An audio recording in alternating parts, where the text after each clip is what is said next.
هي للأسف هذا هو يعني هذا كلامِك صحيح. رياضة تكاليفها شوية، تكاليف الدخول للنوادي يعني عالية.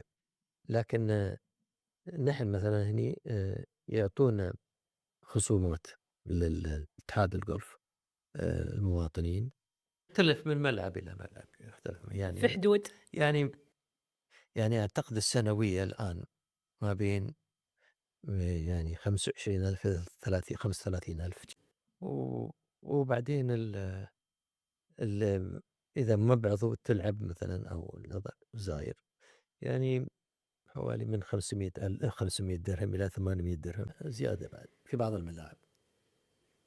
فعلًا غالي أقول لك. بس نحن يعني شبابنا ما يدفعون هالمبالغ، إحنا ندفعها نغطيها عنهم كلهم. الحين في الاتحاد العربي بعد خلصت منه. الحين الاتحاد الإماراتي إن شاء الله السنة هذه خلاص.